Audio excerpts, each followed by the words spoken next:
Comenzamos.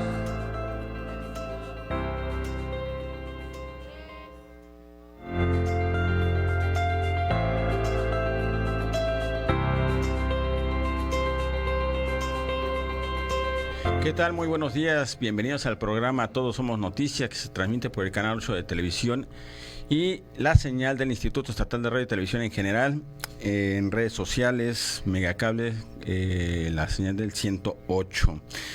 Los saluda Raimundo León y obviamente pues les mando un caluroso saludo, ahora sí que caluroso saludo desde Cabo San Lucas hasta Guerrero Negro. Y el día de hoy vamos a hablar de medicina y vamos a interiorizar sobre el mundo de los médicos. Y para ello tenemos como invitado a un amigo que conozco hace muchos años y que seguramente mucha gente de La Paz y del estado de Baja California Sur seguramente lo conoce, lo ubica, al doctor Josué Estrada Flores. Él fue director del Hospital Salvatierra y también fue presidente del Colegio de Médicos Sección La Paz. Y bueno, su currículum es bastante amplio. Nada más les voy a comentar que él es médico internista y precisamente hablando de la medicina interna y de la medicina en general, pues vamos a comenzar con la entrevista, pues no sin antes agradecerles su presencia aquí en Todos Somos Noticias. Muchas gracias. Es un placer estar aquí contigo, Raimundo León, por la oportunidad que nos brindas para poder compartir con todos los radioescuchas y también en este caso las personas que nos ven aquí atentamente en el canal 8 del Instituto Estatal de Radio y Televisión, esta oportunidad que nos das de poder llegar hasta ustedes para platicar acerca de temas de gran interés en medicina. Te quiero decir que en el mundo de la medicina se vive la tragedia del padecimiento, pero también se vive el milagro de la recuperación. Así es. Y hablando de eso, precisamente, sabemos que eres médico internista y vamos a hablar un poquito de tu profesión. ¿Qué es la medicina interna? La medicina interna es aquella especialidad que integra al médico generalista después de terminar la carrera de medicina general, que en este caso tu servidor estudió en la Universidad Michoacana de San Nicolás de Hidalgo en Morelia, Michoacán. Ahí la carrera son 5 años, después haces el servicio social, que es 1 año, y el internado de pregrado, o sea, otro año. Es la única de las carreras en cuestiones de salud y de otras ramas también, técnicas y de ingenierías y de todo lo demás que se hace estos 2 años de capacitación en un hospital, 1 año, y de servicio a la comunidad otro año completo. Aquí no hay de que puedes hacerlo durante el estudio de tu carrera, tiene que ser así porque está estipulado en nuestra formación como médicos, ya que la medicina, el tratar a un ser humano no es cualquier cosa, es algo de lo más integral. Entra la cuestión humana, el humanismo, entra la vocación, entra el servicio a la comunidad, el amor al prójimo, o sea, son varias cuestiones bioéticas que también tienen que llevar en la formación del médico. Como decía el maestro cardiólogo Chávez, ¿verdad? Él decía que una conciencia ante una confianza. Entonces, una confianza ante una conciencia. El paciente tiene confianza en el médico y conscientemente el médico hace una simbiosis, una integración que debe ser, ¿sí? Entonces, en la formación médica se va uno teniendo experiencias y conocimiento, experiencias de los maestros también ya en la práctica. Después que terminas la carrera de medicina, haces un examen a nivel nacional para poder entrar a alguna de las ramas básicas de la medicina, que son 5. Es ginecología, es cirugía general, es anestesia, pediatría y medicina interna. De ahí, si alguien quiere hacer una subespecialidad, pues están las ramas de cada una de estas troncales y de ahí pueden hacer varias carreras de superespecialistas y ahí va subiendo. Normalmente son 4 años de especialidad.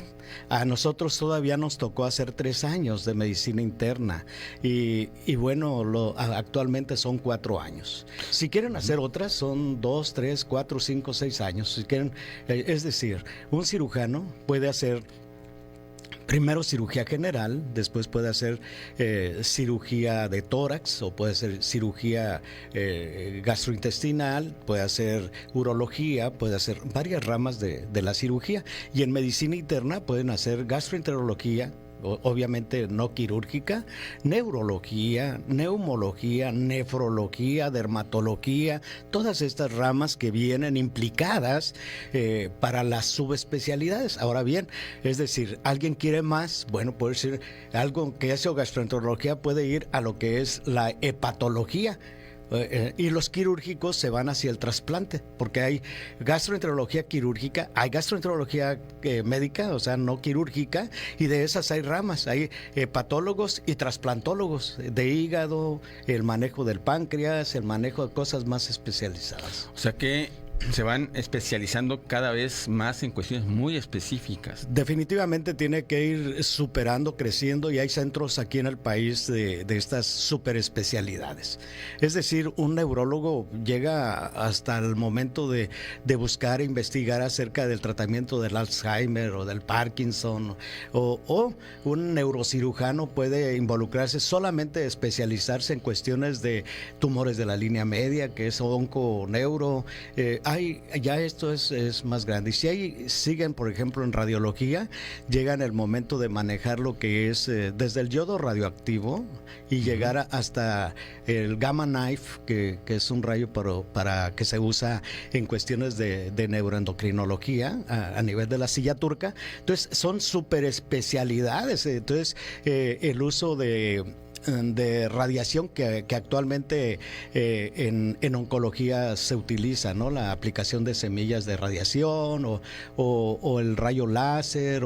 Sí. Aquí tenemos un centro especializado en oncología, aquí en La Paz precisamente, donde los radiólogos usan lo que es la tomografía avanzada y tienen pues en tecnologías donde pueden definir muy bien dónde tratar el tumor sin afectar otros órganos, directamente hacia el lugar. O sea que aquí en La Paz sí tenemos, sí, aquí tenemos ya especialistas de ese nivel. Sí, en el Centro Estatal de Oncología hay oncólogos especialistas, súper especialistas, ¿no? Entonces te dan tratamiento en cuestiones de radiación, pero te dan tratamiento quirúrgico también. Entonces sí lo hay. Doctor, en el caso, por ejemplo, de los que... Me brinqué varias cosas. De las personas que nos están escuchando, y obviamente, por ejemplo, los estudiantes de preparatoria que de repente quieren elegir una carrera universitaria, ¿no? Para estudiar medicina, que aquí no la hay en el estado todavía, aunque por ahí creo que hay una escuela que va a empezar en enero. Que la Universidad Mundial, ¿no? Pero, digamos que alguien que quiere salir, a lo mejor le puede estudiar aquí o la puede estudiar en otra parte del país. Para ser médico general, ¿cuántos años son después de que entras a la universidad? Sí, depende del plan de estudios de cada universidad. Por ejemplo, yo estudié en la Universidad del Estado en Michoacán. Sí, la Universidad Michoacana es San Nicolás de Hidalgo. Y pues el que les mando un saludo. Acá está uno de ustedes, hasta por acá en La Paz. Entonces, la situación es que ahí son 5 años. Pero la Universidad Autónoma de Guadalajara son 4 años. Pero obviamente cuando tienen 4 años, todos tienen que cumplir todo el plan. Entonces, algunos es más prolongado como nosotros, pero hay universidades que tienen 4 años, entre 4 y 5 años tienen que estudiar. Y después de eso, ya por ejemplo la medicina interna, ya son, hay que sumarle los otros 4 años. 4 años ya en la actualidad, ¿no? 4 años. Y después ya vienen estas super especialidades. Sí, ya ahí continúa, ¿verdad? Ya en cuestiones también tanto en áreas clínicas, áreas quirúrgicas, área de investigación, área de docencia, porque obviamente los médicos de entrada todos nos gusta la enseñanza. A ver, yo he escuchado en esta administración federal, ¿no?, que nos faltan especialistas, por ejemplo, que pues tenemos que traer médicos del extranjero porque pues en México no hay suficientes médicos especialistas y tú me dices que sí hay, incluso en La Paz, súper especialistas. ¿Cómo es este asunto? ¿Cómo lo visualizas tú, que has trabajado precisamente en el sector público y obviamente también tienes tu propio consultorio, ¿no? Son dos visiones. Una es lo que es la ciudad y otra es el área rural o los lugares más pequeños. Entonces, La cuestión es que está mal distribuidos los médicos, ¿no? Todos quieren estar pues en el lugar del progreso, en el lugar donde sus hijos pueden ir a la escuela, a la secundaria, a la preparatoria, a la universidad. Entonces los lugares rurales o lejanos pues no quieren ir, y mayormente con la inseguridad que se vive en el país. Es un alto riesgo por las muertes que ha habido de médicos, de médicas, ¿verdad? Lo que ha sucedido. Entonces, de entrada sí hacen falta todavía, yo creo que para cubrir a todo el país. Sin embargo, está mal distribuido. Y está mal distribuido porque los salarios también, lo que se les otorga a los médicos hacen una carrera de inversión de muchos años, pues como vemos. Aquí hablamos de la cuestión de docencia, de capacitación del médico, pero también hay que considerar que el médico y su familia invierten en tiempo, talento, dinero, tesoro. O sea, es muy cara una carrera de medicina, tanto para el Estado como para la familia. Que normalmente no se retribuye, No al lo menos va a no de recuperar. inmediato, ¿no? O sea, No. pues, a lo mejor un súper especialista después ya y se va al extranjero, pues. Sí, le es va que bien, ¿no? en México los médicos, o el grosor de los médicos, ¿no? Porque pues ya Sí, llegan claro. a las especialidades y algunos ganan y cobran bastante, ¿no? Pero son los menos, porque los más, el grueso, que te quiero hablar del médico general, del médico de familia, ¿qué es lo que nos hace falta? O sea, nos hace falta, tenemos médicos súper especialistas, pero nos falta la base. O sea, personas, médicos que puedan estar en la área rural, pero con las garantías de seguridad. Una, economía. Porque el médico tiene que trabajar en 2 o 3 o 4 centros Sí, lo hospitalarios o sabemos. centros. Entonces tiene que andar juntando para poder tener algo digno, un salario digno. Y eso va en deterioro también de su salud, porque el médico se enferma. Claro. Entonces, en deterioro de su familia, porque el médico debe pasear también, debe tener oportunidad de convivir con sus hijos, y se la pasa, se desvela, o sea, mal come porque a lo mejor come lo que no debe comer y engorda. O sea, hay alto riesgo pues también con los médicos. Entonces, lo que se necesita es dignificar al médico en las cuestiones de salario, y otra es la capacitación. Los médicos quieren estar en lugares donde se desarrolla la investigación, donde hay cursos. Entonces, que los cursos pues, no se van a poner así muy avanzados en Ciudad Constitución, en Santa Rosalía, en Loreto, que debería, ¿verdad? Ahora con las redes sociales, pues sí se amplía. Sin embargo, imagínate un médico que su hijo va a ir a la universidad y está en un lugar muy lejano. Sí, es complicado. Difícil. Bien, vamos a ir a nuestra primera pausa y a seguir platicando con el doctor Josué Estrada Flores, médico internista, para platicar precisamente esto de la dignificación de la profesión De la del profesión médico. médica. Gracias. Regresamos en un momento.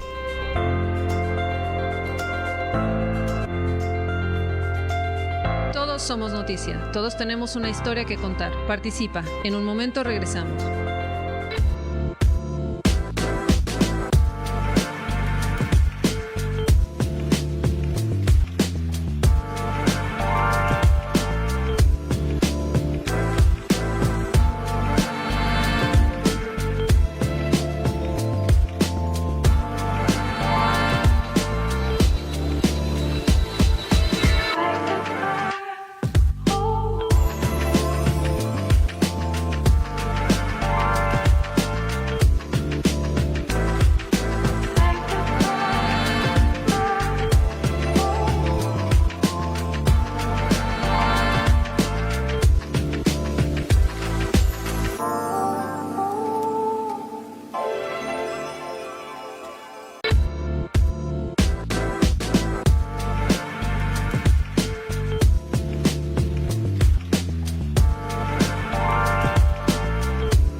aquí de regreso con el doctor Josué Estrada Flores, precisamente platicando acerca de la medicina en general, ¿no? Esta profesión que muchos elogiamos y aparte, pues obviamente que reconocemos mucho su trabajo, sobre todo ahora en la pandemia del COVID-19.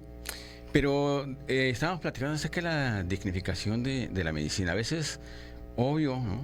Queremos que nos atiendan en las instituciones del sector público, sobre todo, pues rápido, y dicen, bueno, es que tenemos aquí 1 hora o 2 horas o mucho más tiempo. Y ciertamente, pues eso tendría que mejorar, ¿verdad? Pero también no vemos muchas veces la otra parte, la parte del médico, que tiene que atender, pues a veces 10, 20, 30, 40 personas en un periodo, en un horario de trabajo, ¿no? Y terminan extenuados y demás. Platíquenos un poquito de esa experiencia, doctor.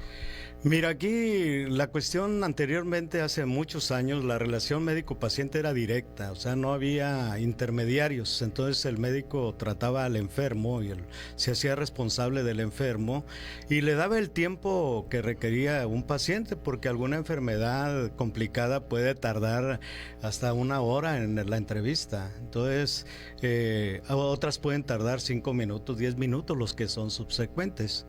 Entonces aquí hay una situación de que entra un tercero, llámese IMSS, llámese ISSSTE, llámese militar, naval, llámese Instituto de Servicios de Salud, son los que le pagan al médico y son los que ofertan la atención del médico. Lo peor que debe ser es ver al paciente como un cliente, que en este caso estamos viéndolo así, ¿no? O sea, entonces quien manda, quien decide es la institución que te contrató y quien ofertó los servicios.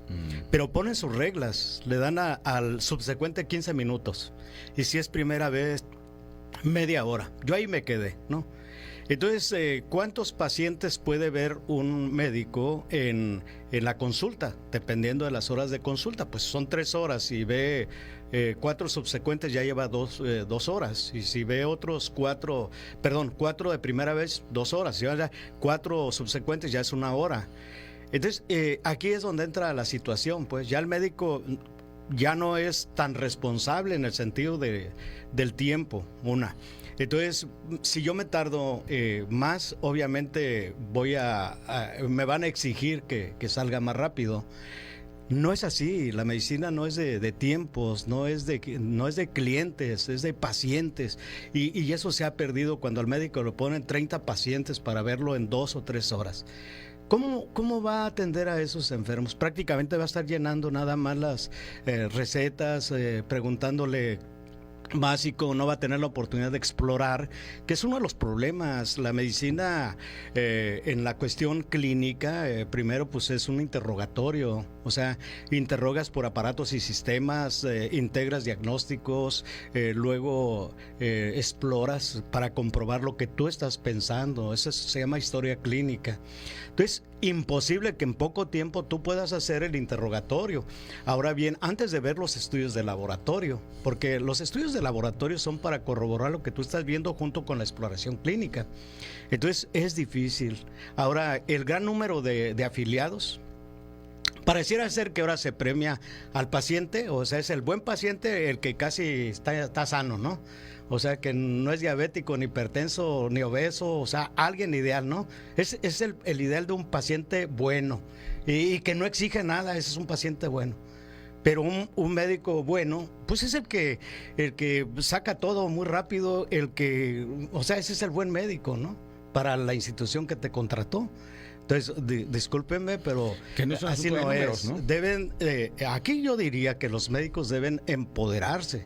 O sea, los médicos deben tomar la decisión en cuestiones de la atención del paciente. Y si faltan médicos, bueno, hay que contratarlos. Porque fíjate que los contratos ahora son contratos leonescos, pues, o sea, 3 meses, que no llegue a hacer muchas horas laborales para no darle un contrato de 1 año, 2 años o una base, porque ahorita ya las plazas ya no se renuevan las plazas, o sea, te están dando plazas a corto tiempo. Nosotros tuvimos la fortuna de tener una plaza federal, como todavía hay médicos así, y que tenemos todas nuestras prestaciones de ley, nuestro contrato colectivo o las condiciones generales de trabajo por los sindicatos establecidos en el país. Sin embargo, también los sindicatos están en periodo de extinción porque ya no están participando como eran los sindicatos anteriormente. Y esto tiene una clave también, yo lo veo desde el punto de vista económico nacional, porque no puede el país estar sosteniendo a tanto jubilado y pensionado porque no están ingresando todos los recursos, pero aquí deben hacerse las reformas para los mexicanos según las necesidades de ellos, pero deben tomar siempre en cuenta a la opinión de quien trabaja con los pacientes, que son los médicos, y en este caso reivindicar al médico es reivindicarlo dándole la oportunidad de participar en las decisiones de la atención al paciente, no al cliente, al paciente. O sea, ¿qué es lo que ocupa el paciente? Ahora, la medicina es muy cara, no es barata. Aquí en México sigue habiendo un subsidio en las cuestiones de... es como un barril sin fondo, pues. Entonces, en el mundo también la atención es muy cara. Si vas a Europa o Asia, Estados Unidos, hay países donde la gente también se queda sin nada, o trabaja para pagar lo que obtuvo. Entonces, aquí en cuestiones de la medicina de primer nivel, quiero decirte que es todo lo que es vacunas, todo lo que es prevención, todo lo que es médico de primer contacto, médico familiar, médico general. Ahí es donde, te digo, hace falta médicos para que atiendan en Las Positas, que atiendan allá en Loreto, que ya hay especialistas y subespecialistas, pero no es suficiente. Los médicos sea la medicina general. ¿Sí? Si tienes un pueblo sano, vas a gastar menos. Entonces hay que invertir en el primer nivel de atención. Entonces, ¿qué es el primer nivel de atención? Tiene que enfocarse a la nutrición, a la práctica de ejercicio, a la cultura, ¿sí? Cuestiones de recreo. O sea, tienes que tratar de que la gente tenga recursos para comer y comer lo adecuado. Una buena educación, una persona bien educada, bien instruida en nutrición, se enferma menos. Si hace ejercicio, se enferma menos, obviamente. Y esto hará que la medicina de especialidades como insuficiencia renal, ceguera por diabetes, por hipertensión, problemas de secuelas de EBC o infarto cerebral, embolia, hemorragia, infarto al corazón. Ahora, disminuyan. La cuestión en salud pública, las cuestiones metabólicas como la diabetes y hemodinámicas como la hipertensión, la obesidad, son problemas serios en el mundo, pero en México y en Baja California Sur más. Ocupamos de los primeros lugares en obesidad a nivel mundial y a nivel estatal también. Entonces hay que enfocarnos a lo que es, regresando al primer nivel de atención, pero deben escuchar, prontos para oír, tardos para hablar y lentos para irarse. Muy bien. En ese sentido, a ver, es que son muchas cosas, ¿no? De las que nos acaba de decir aquí el médico, de recomendaciones precisamente para las autoridades, ¿no? Que son las que finalmente determinan, pues, cuánto tiempo se le tiene que dar al paciente, pero también cuánto tiempo se le tiene que dar al doctor para que incluso se siga preparando. En ese sentido, me quedé con esto que comenta, doctor. Hay que darle por lo menos media hora a un paciente para auscultarlo, ¿no? Sí. Pero habría que contratar más médicos generales. Entonces, ¿el país produce suficientes médicos generales para esto? Porque de repente me encuentro con médicos que no tienen trabajo. Entonces, egresados de las universidades, y pareciera que ahí es una paradoja, ¿no? Sí, o sea, sí hacen falta médicos, definitivamente. Obviamente. Y obviamente deben darle garantías, porque también hay un fenómeno. Especialistas que no quieran ir a una clínica o no quieran contratarse en una de las instituciones del país, nos va a dar un gran problema. O sea, quizá políticamente, en política social, no se esté contemplando eso, pero es decir, a mí no me conviene entrar a una institución en donde no tengo garantías, o que me estén presionando, o que me manden en el sentido de que un administrativo esté tomando decisiones sobre la atención médica. Yo soy el médico, yo soy el que atiendo. Entonces, eso espanta a los nuevos egresados de medicina y de especialidades, porque al ratito dicen, me va mejor por fuera, sí, que estar ahí. Por eso que vemos tantas... Si no me da garantías de vivienda, no me da garantías de atención en salud, porque también se enferman y requieren, no me da garantías de retiro cuando yo me jubile. Entonces, crea tu propia empresa, crea tu propio retiro. ¿Y para qué quiero la institución? La institución ya no van a garantizar un retiro porque ya no lo contemplan, pues. O sea, ya son contratos para que no genere tiempo y no genere una jubilación o una pensión adecuada. Bien, vamos a ir a nuestra segunda pausa y vamos a regresar para platicar un poquito de si se requiere una reforma. También hoy estamos de moda con lo de las reformas, si se requiere una reforma en el sector salud. Regresamos en un momento.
Viernes en Reporte Informativo. Ana Mer los presenta de lunes a viernes de 2 a 3.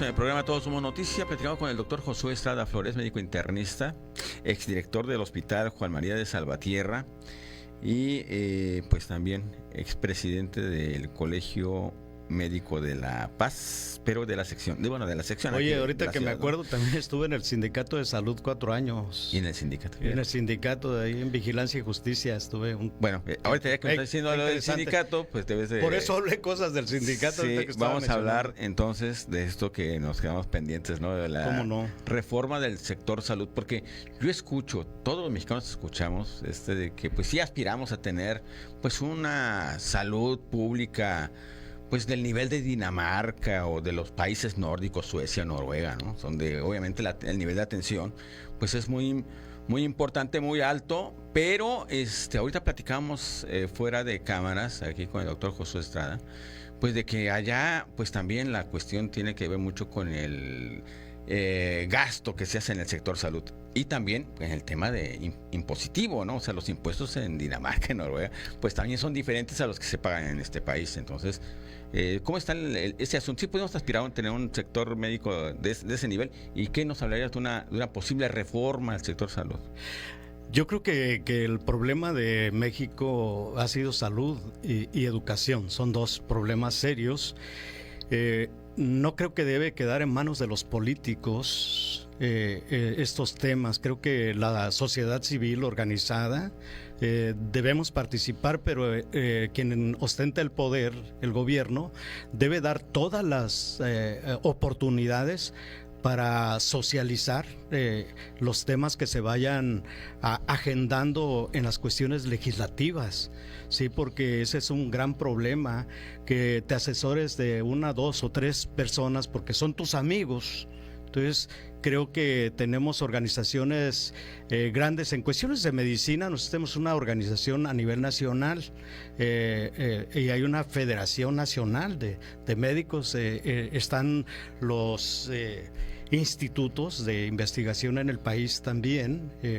Hay grandes centros de hospitalarios con gran experiencia y hay médicos en lo que es el primer nivel de atención en todas las instituciones muy capaces para poder auxiliar y hacer un proyecto importante en cuestiones de salud. Hemos visto que esto no es sencillo, pues, o sea, la salud o la atención que se está dando es muy costosa porque hemos llegado ya a las fases terminales de los padecimientos. Pues ya estamos tratando en la insuficiencia renal, la hemodiálisis, la diálisis. No hay dinero que va a alcanzar. El cateterismo, la colocación de stent, las secuelas de no caminar por diabetes, las amputaciones, ceguera, insuficiencia renal, embolias o infartos cerebrales. Es un problemón. O sea, ¿a quién va a sostener a todas esas personas? O sea, y el gasto, cada hemodiálisis cuesta bastante, ¿no? Entonces, no es posible que se pueda continuar en eso. Tenemos que hacer una parada, una llamada de atención, una reflexión sin colores, o sea, sin partidos. Creo que el gobierno debía llamar a una cuestión de... No sé si el plebiscito lo usamos para cuestiones... Un gran foro nacional, sí, para que salga una... Foros nacionales serios, serios digo, porque hemos tenido vaciladas, ¿no? Definitivamente, o sea... Tuvimos lo que es el Seguro Popular, que se trataba de organizar, de hacer, y el Instituto de Salud ya había integrado algunas cuestiones de participación ciudadana que apoyaban a niños con cáncer, que apoyaban en cuestiones de cirugía a niños también de corazón, algunas complicaciones le llamamos cardiopatías congénitas, se operaban y creo que se siguen operando, pero tenían un apoyo, ¿sí? Entonces, en cáncer no solamente en niños, sino había una que se llamaba del siglo XXI, había programas donde se destinaba un recurso. Creo que no era lo perfecto, pero bueno, era lo que teníamos y estaba funcionando. Es posible que ya en la reforma se hubiera ampliado la cobertura, quitar quizás algunos, porque no era tan costoso para el paciente, pues. Uh-huh. Entonces, de hecho, se seguía dando atención abierta, no es cierto que no se atendía al que no tenía. El que no tenía no pagaba, es igual. Entonces, viene el INSABI y no funcionó. O sea, ¿por qué? Por lo mismo que estamos hablando. Ahora tiene sin bienestar. hay una confusión, ¿no? O sea, creo que si bien no va a alcanzar la lana, el recurso no alcanza, es difícil administrar la pobreza cuando el Producto Interno Bruto para salud es muy pobre, ¿sí? El Producto Interno Bruto en Dinamarca, ahora sí, fíjate que es muy alto en salud, o sea, y allá los impuestos no se les cobra un 15%, allá el impuesto es del 60%. Entonces a los médicos se les paga bien, es muy transparente, porque también eso va relacionado con las políticas sociales. Entonces en Islandia hace algunos 20 años pasó algo parecido al FUBAPROA aquí en México, y lo que hicieron allá es quitar a todos los gobernantes y pagaron lo que debían y fueron a nuevas elecciones. Esto es histórico. Entonces tienen otra cultura, pues aquí hay algo y no pasa nada, ¿no? Cometen un delito y no pasa nada, o sea, hay una cuestión de impunidad. Entonces, para empezar hay que hacer las cosas bien y pensar en salud. Se debe hacer una proyección, como decíamos, concluyendo, pues. Sí. Se deben hacer foros donde participen todos, inclusive los que hacemos medicina privada ahorita actualmente, yo hago medicina privada, deben participar, porque mira, cuando fue la pandemia, gracias a los consultorios que están fuera de la Secretaría de Salud ni el IMSS no hubieran podido con la pandemia si no ha sido por los consultorios privados de médicos generales que tuvieron que entrarle a todo, y ahí se notó, ¿verdad?, que el sistema de salud está endeble.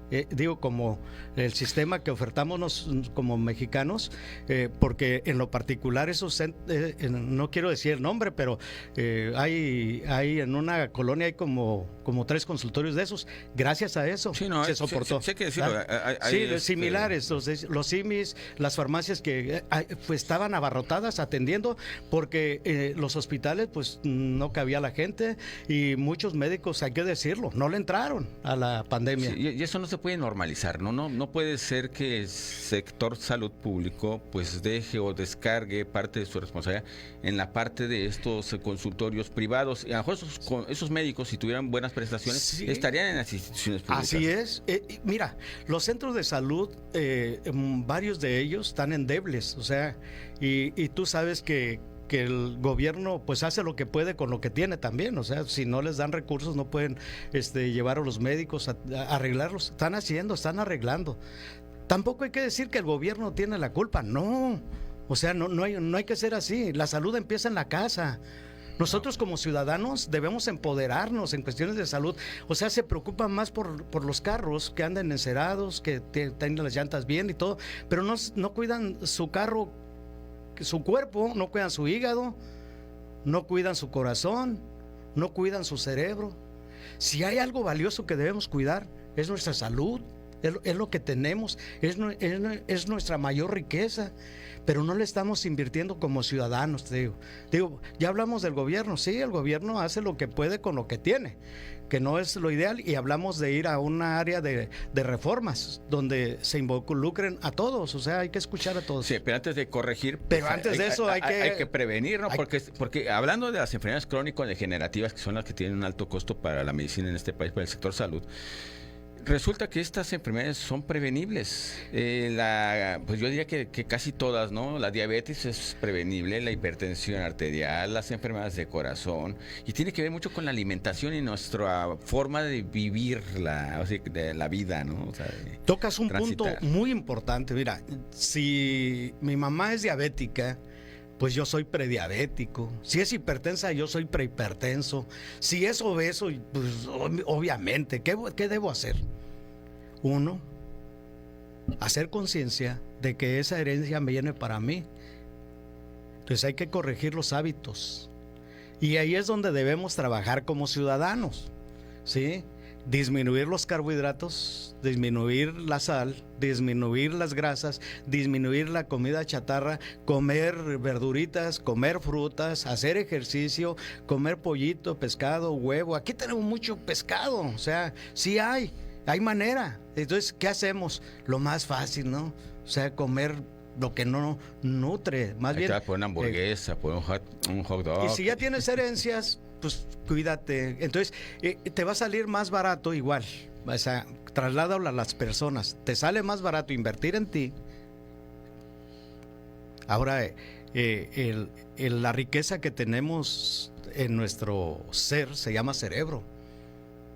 Entonces necesitamos usarlo, porque el cerebro es poderoso en todas sus interconexiones neuroendocrinas que tiene, todos sus receptores. Nosotros podemos vivir mejor, pero por eso somos seres que hemos salido adelante, ¿verdad? Sí, ¿no? Se dice que somos lo que pensamos, pero también somos lo que comemos. Lo que comemos, sí. Bien, vamos a ir a nuestra última pausa del programa y regresar para conclusiones aquí con el doctor Josué Estrada Flores. Regresamos en un momento.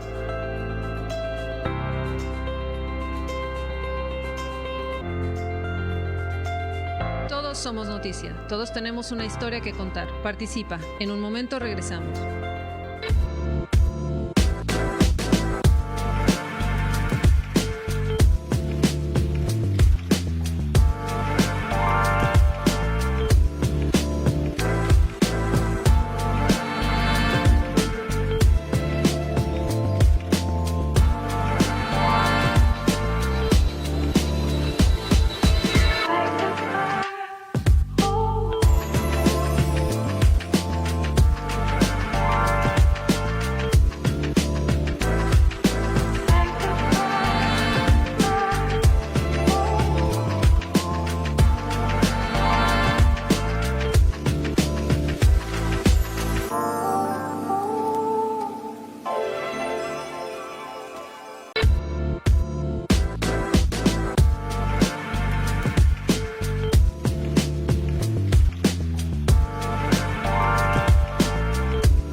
¿Qué tal? Ya estamos aquí de regreso en el programa Todos Somos Noticias. Estamos platicando con el doctor Josué Estrada Flores, médico internista.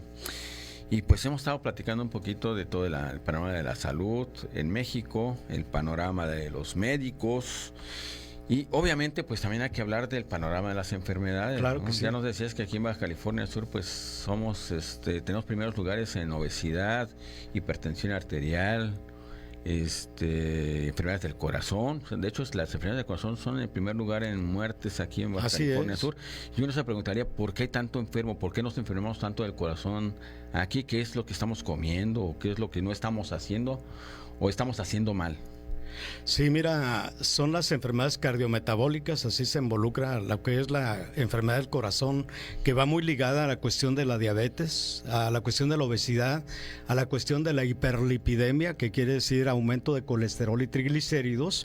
En México tenemos el mayor problema en las cuestiones del colesterol HLDL, que hay un incremento bastante y eso aumenta la aterosclerosis. Es una enfermedad desgastante que afecta a todo nuestro sistema, que está lleno de endotelio, que es lo que cubre las arterias y las venas, ¿no? Entonces, desde el cerebro hasta los pies. Entonces, si alguien está descontrolado, puede tener tanto una insuficiencia arterial periférica como insuficiencia arterial cerebral central, el corazón o el pulmón, las tromboembolias pulmonares, que es comunes.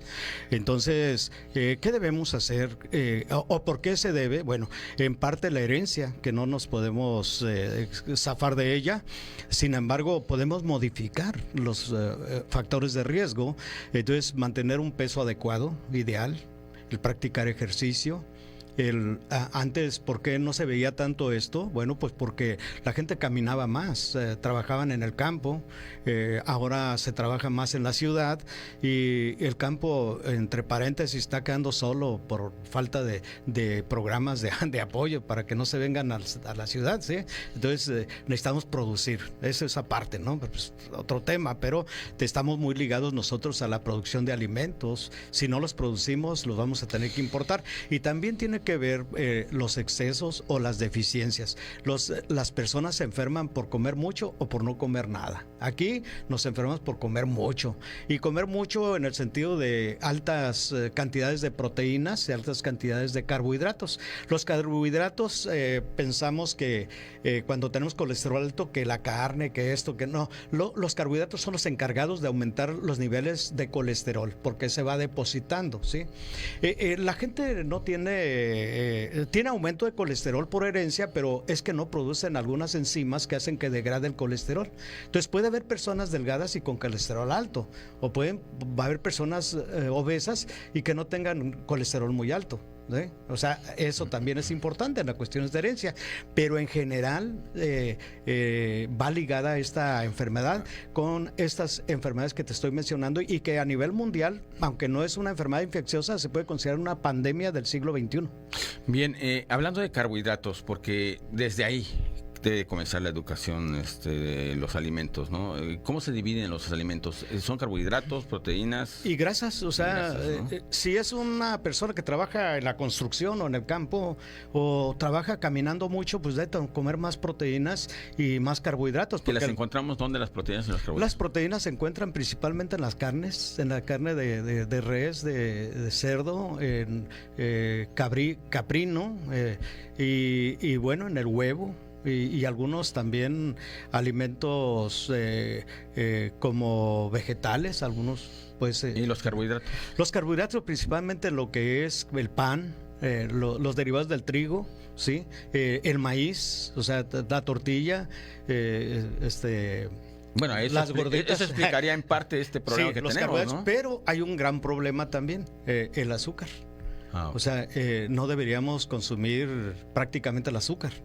Y el exceso de sal también, o sea, deben tener uno cuidado con ello, porque mira, el azúcar te aumenta la producción de insulina también. O sea, hay un equilibrio en el páncreas de las células alfa que producen glucagón o glucosa, pues endógena, ya la tenemos, la producen, y tenemos la insulina, y eso hace un equilibrio, ¿no? Entonces la diabetes se debe a la falta de insulina, pero se sigue produciendo glucagón, entonces se sube el azúcar. Entonces, en estas cuestiones debemos cuidar nuestro páncreas, nuestro hígado, porque hay un problema muy serio que poco se menciona, que se llama la esteatosis hepática. Es una hepatitis crónica por aumento de colesterol y triglicéridos, y el hígado se hace graso. Y el hígado graso es un hígado inflamado. Entonces, la primera causa de cirrosis no es el alcohol, es la segunda causa en México, al revés de lo que pensamos, ¿no? Y se debe a estos problemas. Sí, que lo vemos a veces en personas que decimos no está obeso, pero sí tiene su pancita o su panza un poco abultada, ¿no? Por decirlo de manera coloquial. Y eso tiene que ver con esto, con las grasas, con el hecho de que tengo un hígado graso, ¿no? Sí, se le llamaba cirrosis criptogénica, o sea, de origen desconocido, pero actualmente ya se conoce. Se pueden tomar biopsias, inclusive en pacientes con hígado graso, y ya tienen datos de fibrosis hepática. Entonces, lo que se debe hacer es cambiar los hábitos. Si tienes antecedentes de estas enfermedades que hemos mencionado, bueno, pues haz un uso racional para disminuir la cantidad de carbohidratos o de grasas o lo que tu médico de primer contacto te diga, tu médico general, hacer ejercicio, ¿sí? El cuidar de comer los alimentos en los horarios, no malpasarse, porque fíjate que hay un desequilibrio entre la grelina y la leptina, que son los que la grelina hace que comas y la leptina te interrumpe. Entonces, si no desayunan, hay un aumento de producción de grelina y te hace, como dicen, te hace comer como perro, ¿no? O sea, un hambre de desesperada por la cantidad que traes, y todo esto afecta a la cuestión hormonal y neurohormonal, porque estamos ligados, estamos relacionados. La obesidad ya no se considera un depósito, la obesidad o el tejido graso se considera un sistema, porque tiene producción de proteínas, no es solamente depósito, sino que mantiene una función en todo nuestro sistema. Hablando, el sistema digestivo que mencionamos hace ratito se considera el segundo cerebro, Nosotros tenemos mucha relación entre el sistema nervioso central y también nuestro intestino. Así sí, es que, o sea, que aparte nos avisan, o sea, no es un asunto que no esté diciéndonos nada el estómago, por ejemplo, cuando tiene un problema, pues nos empieza a doler o nos empieza a tener molestias y no le hacemos caso, decimos, a veces lo normalizamos, ¿no? Es que no he comido, es que no, yo creo que hay que revisar más, porque ya son consecuencia, ¿no? De hecho, los asirios allá hace mucho tiempo consideraban que aquí estaba el centro del alma, ¿verdad? Luego los hebreos decían que era el corazón, ¿verdad? Pero se llegó a la conclusión que era el cerebro. Muy bien, pues agradecerte, doctor, tu presencia aquí en el programa Todos Somos Noticia, y pues a ustedes los esperamos precisamente el próximo viernes en otra entrevista, aquí hablando de los diversos temas, ¿no? Muchas gracias, hasta pronto.